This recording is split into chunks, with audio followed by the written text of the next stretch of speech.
Doctor Mohammad Shahabuddin साहब मरहूम के दौर में हम लोगों ने देखा है कि जिनको टिकट के लिए ओके कर देते थे सभी लोग मिलजुल के जिता देते थे। बिल्कुल बिल्कुल। तो ये लोग भी मशवरा करके एक रोड का आदमी को ला करके पॉलिटिकल आदमी जो झोला ढोया है, चाहे समाज के प्रति उसका अच्छा रुझान है, तो उसको अगर बुला के दे दें लोग तो निश्चित रूप से कोई धन दौलत की जरूरत नहीं होगी, जनता उसको वोट दे के जिता के भेज देगी। बिल्कुल बिल्कुल काम किया जा रहा है। नीतीश बाबू का लगा कि हम उसके साथ रहेंगे, नहीं तो हमारा तो अब लोटिया गोल है, इसलिए बीमार चल रहे हैं। तो लोगों का ये मिजाज है कि नहीं, अब की पर खतरे में नहीं पड़ना है, हम लोग अंधभक्तों की तरह काम नहीं करेंगे।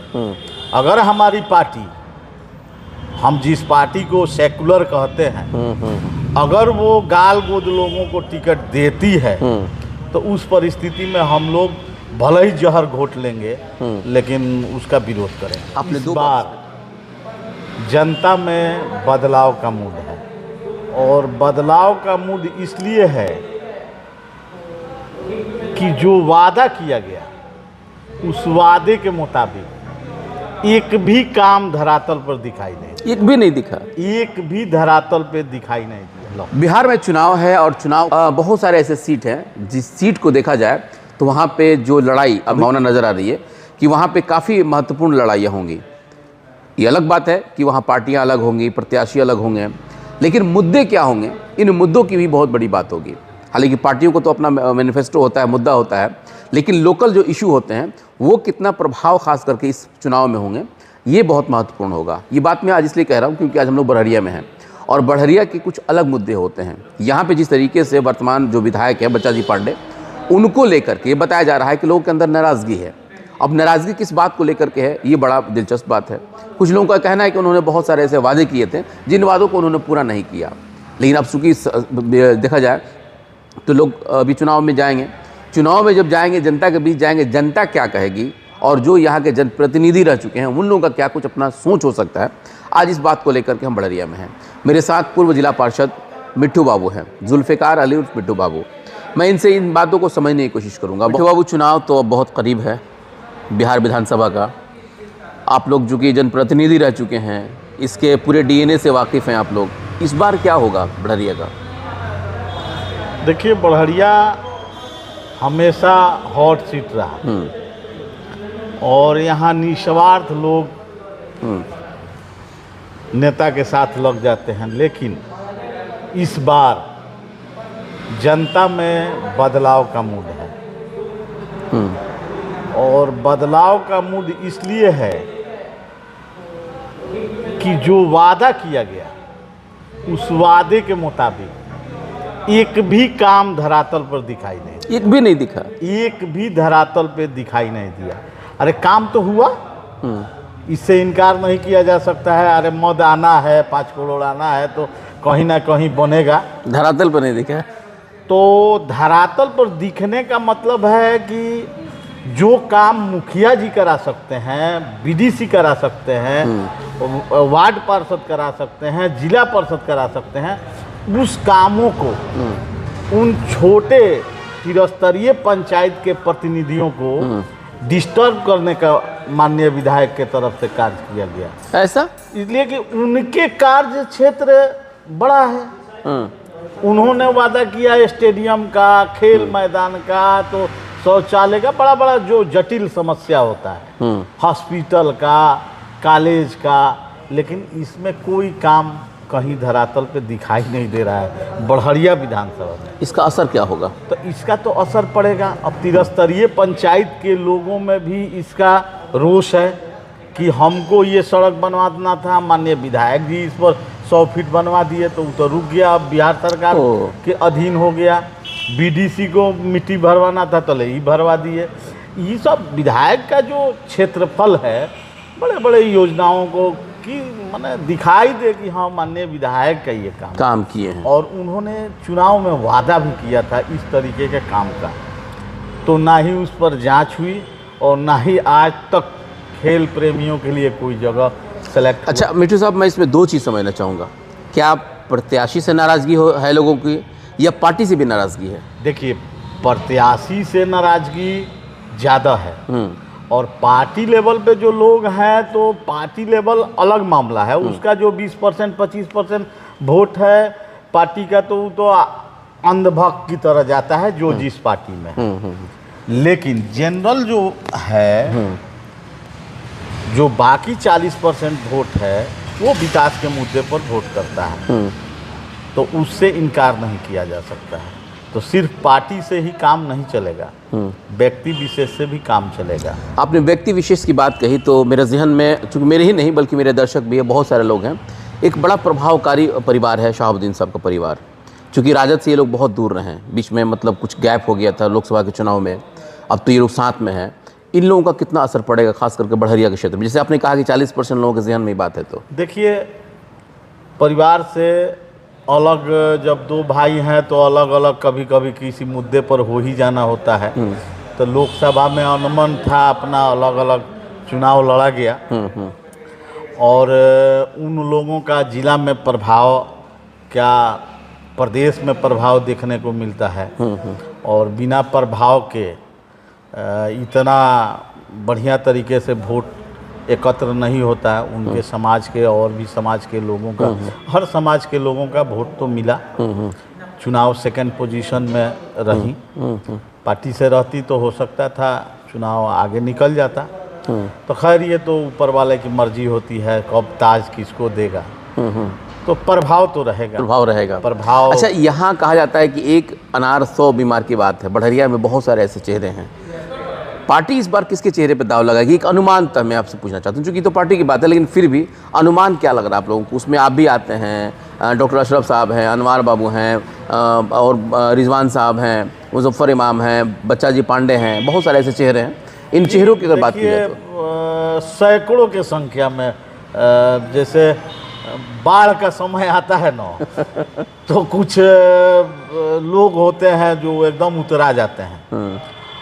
तो इसका सीजन है, तो सीजनली पॉलिटिकल जो लोग हैं इनका तो जनता को बाइकाट करना चाहिए, मेरा अपना मानना है। बिल्कुल। जो हमेशा से आपके बीच रहा है, आपके दुख दर्द में काम आता है, तो उसको आप तरजीह देंगे तो निश्चित रूप से, और पार्टी तरजीह देगी तो निश्चित रूप से पार्टी को बेनिफिट होगा। बाहरी भीतरी का भी कुछ मामला है क्या इसमें? बाहरी भीतरी का तो मामला चलेगा ही, माने बाहरी भीतरी का मामला चलना भी चाहिए। जायज मांग है, मेरे घर में तुम्हारा क्या काम है, मेरे अंगने में तुम्हारा क्या काम है, तो ये तो होना भी चाहिए। तो हमें तो उम्मीद है जिला के नेतृत्व, जिन लोगों के हम लोगों के आला नेता लोग हैं, जैसे ओसामा बाबू हैं, हैना मैडम हैं, माननीय पूर्व मंत्री जी हैं, स्पीकर साहब हैं, तो ये लोग तो मंथन करेगा इस पर, और इन लोग के मंथन के हिसाब से ही तेजस्वी जी को निर्णय लेना चाहिए। अब रहा सवाल कि अगर निर्णय यहाँ के मंथन से नहीं लिया जाता है तो हो सकता है पार्टी खमियाजा भी इसका भुगतना पड़ सकता है। जी, अगर मंथन करके टिकट नहीं दिया जाएगा तो। जी बिल्कुल, इसलिए कि यहाँ कुछ आवाम का ये भी कहना है, इसलिए कि हम लोग दिन रात लोगों के बीच रहना है। अभी तो न्योता हकारी का दिन चल रहा है, तो समझ लीजिए कि ये कोई नेतागिरी है, लोगों से मिलने का काम हो जाता है। कोई ऐसा दिन नहीं है 10 जगह नहीं जाना है, आ जाना है तो सब पॉलिटिकल लोग, गांव के लोग, सबसे बातें होती रहती हैं। तो लोगों का ये मिजाज है कि नहीं, अब की पर खतरे में नहीं पड़ना है, हम लोग अंधभक्तों की तरह काम नहीं करेंगे। अगर हमारी पार्टी, हम जिस पार्टी को सेकुलर कहते हैं, अगर वो गाल गोद लोगों को टिकट देती है तो उस परिस्थिति में हम लोग भले ही जहर घोट लेंगे लेकिन उसका विरोध करेंगे। आपने दो बात इसमें कह दी, एक तो जहर घोटने की बात आपने कह दिया और सेकुलरिज्म की बात कही। आप जेडीयू में भी रहे हैं, जेडीयू में भी बहुत दिनों तक आपने उसका राजनीति किया है, तो ये दो चीज़ें, अभी जिस तरीके से वक्फ अमेंडमेंट बिल जो आया हुआ है, इसका क्या प्रभाव पड़ेगा? क्या आपने कहा कि मतलब जहर पी लेना, तो जहर पीने का मतलब होता है कि राजद से अलग हट करके किसी और को वोट करना, सेकुलरिज्म की बात आपने कहा तो सेकुलर जो कि जेडीयू भी है, लेकिन अब जिस तरीके से मुसलमान उससे दूरी बना लिए हैं, खास करके वक्फ बिल को लेकर के, इस पे आपकी क्या प्रतिक्रिया हो सकती है? देखिए, जाहिर सी बात है कि कुछ लोगों को पूरी बात समझ में नहीं आई है वक्फ बिल के मामले में। सरकार दया क्यों दिखा रही है? तो दया मुसलमानों पे नहीं दिखा रही है, दया दलितों पे नहीं दिखा रही है, दया हिंदुओं पे नहीं दिखा रही है, जो वोट नहीं दिया उस पे दिखा रही है, दया साधु संतों पे नहीं दिखा रही है, दया मुसलमान भाइयों पे नहीं दिखा रही है, दया अपने सीट बचाने के लिए दिखा रही है। इसलिए कि उसका काम है कि हमारा जो 35% 40% जो वोट है कैसे बरगला के अंधभक्ति में पोलराइज हो जाए, पोलराइज अपने तरफ कर लें। तो उसको मुसलमान को फ़ायदा हो रहा है कि नुकसान हो रहा है, उन लोगों को, उन वोटरों को इससे नहीं मतलब है। उनको ये समझ में आ रहा है कि मियाँ को गाली दे रहा है, मियाँ को परेशान कर रहा है, तो परेशान मियाँ जी को टाइट कर रहा है। अब 3 तलाक का जो मामला आया, बहुत तरह का हंगामा हुआ, उसमें तो और आसान कर दिया, आसान कर दिया। इसमें जेडीयू का क्या रोल रहेगा? जेडीयू को कितना नुकसान होगा इसका? अच्छा, जेडीयू को फायदा कहाँ से होगा? जब आप हमारे साथ नहीं रहिएगा तो हम आपके साथ काहे रहेंगे? क्या वो सेकुलर पार्टी नहीं है? आपने सेकुलरिज्म की बात कही। Secular party as a Nitish Kumar secular के रूप में थे, उनके रीजन में भाजपा के साथ रह के भी उन्होंने अल्पसंख्यकों के लिए काफ़ी अच्छा काम किया, इससे इनकार हम नहीं कर सकते। चारदीवारी हो, मरकजी मामला हो, चाहे गांव में बच्चियों के पढ़ाने के लिए मामला है, बिल्कुल मामला हो, मदरसों का पेमेंट का मामला हो, हम लोग रहे हैं साथ में। कब्रिस्तान का घेराबंदी का मामला हो, इस तरीके का तो काम उन्होंने ऐतिहासिक किया। भाजपा को अंकुश लगा करके उन्होंने, जबकि भाजपा के मोदी जी बेचारे स्वर्गवास हो गए, वो फाइनेंस मिनिस्टर सुशील कुमार मोदी, लेकिन उनकी हिम्मत नहीं थी कि चारदीवारी का पैसा 2 दिन भी रोक दिया जाए। लेकिन कब्रिस्तान की घेराबंदी की पैसा आती थी तो वही फाइनेंस मिनिस्टर थे, उन्हीं के सिग्नेचर से होता था, पैसा आता था, काम हुआ।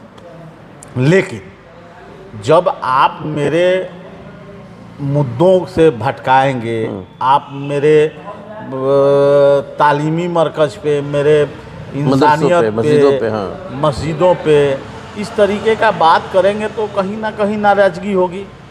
और ये तो एक माहौल आ गया है। अच्छा, ये बताइए कि झंडा मस्जिद पे बांध देने से हिंदुस्तान आज़ाद हो गया, हिंदू का राष्ट्र हो गया? ऐसा हो सकता है? हर गांव में, हर जगह जहाँ जहाँ ये सब तरीके का हो गया है, वहाँ के लोग शांत हैं, भाईचारा आज भी है। हम तो दिन भर यहीं रहते हैं, मेला बाज़ार में, सब में प्रोग्राम में जाते हैं, इस तरीके का इधर कोई भावना नहीं है। लेकिन वही जो 30-35% लोग हैं, उन्हीं को जगाने के लिए ये सब किया जा रहा है। नीतीश बाबू का लगा कि हम उसके साथ रहेंगे, नहीं तो हमारा तो अब लोटिया गोल है, इसलिए बीमार चल रहे हैं। तो इसी कारण तो इसका असर चुनाव में क्या पड़ेगा? चुनाव में तो असर माने पड़ना तय है, इसलिए कि नीतीश बाबू का जो वोट था वही भाजपा का वोट है, अब भाजपा का जो वोट है वही नीतीश बाबू का वोट है। तो अब जो अदर नीतीश बाबू का वोट था वो तो छटका है, वो कहाँ जाएगा? वो निश्चित रूप से किसी दूसरे कांग्रेस के साथ जाए, राजद के साथ, इंडिया गठबंधन के साथ जाएगा। बिल्कुल बिल्कुल बिल्कुल। कहीं कहीं जहर पी के भाजपा के साथ जाएगा, लेकिन कहाँ जाएगा?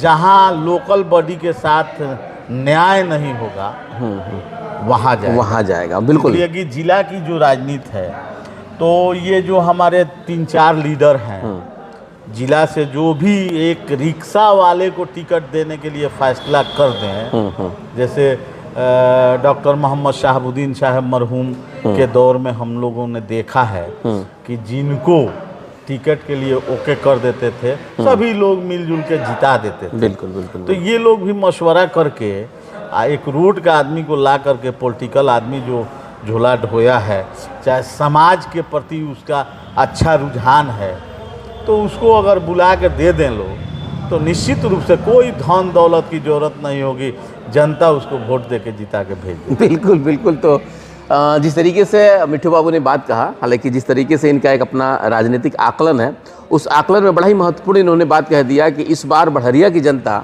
ये ज़रूर देखेगी कि किसने यहाँ के लिए काम किया और कौन ज़मीनी है।